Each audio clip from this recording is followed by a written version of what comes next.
প্রিয় শিক্ষার্থী বন্ধু, তোমাদেরকে এই ক্লাসে দেখাবো ক্যালকুলেটর দিয়ে, সায়েন্টিফিক ক্যালকুলেটর দিয়ে কিভাবে কোনো সংখ্যার বর্গমূল বের করতে হয়। বর্গমূল বের করার জন্য সাধারণত তোমরা যে জানো একটি বিষয়, মূলদ সংখ্যা, অমূলদ সংখ্যা। যেসব সংখ্যাকে বর্গমূল করলে আসলে কোনো পরিপূর্ণ সংখ্যা আসে না, সেগুলো সাধারণত অমূলদ সংখ্যা। আর যেসব সংখ্যাকে বর্গমূল করলে পূর্ণ সংখ্যা আসে, সেগুলো সাধারণত মূলদ সংখ্যা।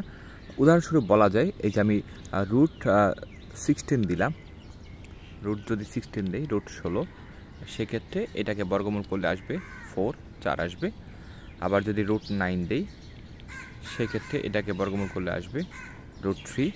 আবার আমি এক্ষেত্রে যদি √3 দেই, তাহলে তোমার আসবে হচ্ছে, দেখো একটি পয়েন্ট এসেছে 1.732 এখানে সামথিং। আবার √2 দিলেও সেমভাবে হচ্ছে, এবার পয়েন্ট আসবে। এগুলো হচ্ছে অমূলদ সংখ্যা। অর্থাৎ বর্গমূল বের করার জন্য তোমাকে প্রথমে এই বাটনটা প্রেস করতে হবে, বর্গমূলের বাটন। পরে যেই সংখ্যাটিকে তুমি বর্গমূল বের করতে চাও, সেই সংখ্যাটিকে তোমাকে এখানে লিখতে হবে। 144 যদি দেই, তাহলে হবে 12। তো শিক্ষার্থী বন্ধু, তোমরা আশা করি অনেক গুরুত্বপূর্ণ একটি বিষয় জানতে পেরেছো। ভিডিওটা ভালো লাগে শেয়ার করে দিতে ভুলবে না। ধন্যবাদ সবাইকে।